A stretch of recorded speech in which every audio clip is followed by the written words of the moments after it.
2022 সালের এসটিজিটি পরীক্ষায় উত্তীর্ণ প্রার্থীরা সোমবার টিআরবিটির অফিসের সামনে বিক্ষোভে শামিল হয়।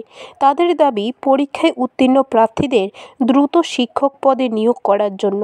তাদের বক্তব্য, দীর্ঘ 1 বছরের অধিক সময় ধরে তাদের নিয়োগ করা হচ্ছে না। দপ্তরের আধিকারিকরা বলছে, সুপ্রিম কোর্টে এসটিজিটির মামলা চলছে, কিন্তু এর কোনো তথ্য প্রমাণ পাওয়া যাচ্ছে না বলে দাবি করলেন চাকরি প্রত্যাশীরা। আমরাও গত যতদিন থেকে শুনতে পাচ্ছি আইনি বেড়াজালির বিষয়ে, আমরাও আমাদের মতো চেষ্টা চালিয়ে যাচ্ছি জানবার জন্য।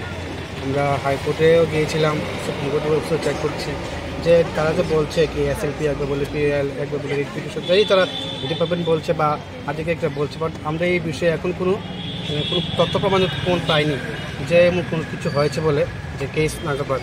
তো আমরা প্রায় সময় আসি ডিপার্টমেন্টে বলি যে স্যার কেসের বিষয়টা কী হচ্ছে, কী নাগাদ হচ্ছে, তো তারা সুপ্রিম কোর্টে আছে, কিন্তু ওয়েবসাইটে সব দেখতে পাচ্ছি না কিছু সুপ্রিম কোর্টেতে কোনো কেস আমার কিছু হয়েছে। তো আজগব যে এতটুকু বলতে পারি যে কেসের বিষয়ে এখন মধ্যে কোনো ভ্যালিড প্রুফ আমরা পাইনি যে গভর্নমেন্ট সুপ্রিম কোর্টে গিয়েছে স্টেটের বিষয়ে। আর এটা সুপ্রিম কোর্টে যাবারই বা কিছু দরকার। পোস্ট খালি পড়ে আছে, কোয়ালিফাইড ক্যান্ডিডেট পড়ে আছে, রিজার্ভেশন ফলো করে কতজন পরীক্ষাতে পাস করেছে, পরীক্ষা দিয়ে তাদেরকে চাকরি দিয়ে দিলেও হয়। কারণ মাধ্যমিক স্তরে আপনার গতদিনের পত্রিকায় দেখেছি প্রায় 3,500 উপরে পোস্ট খালি পড়ে আছে। তো এটা তো দিন দিন বাড়বে, কারণ হিসাবে চলে যাচ্ছে, সেই পরিমাণ নিয়োগ হচ্ছে না।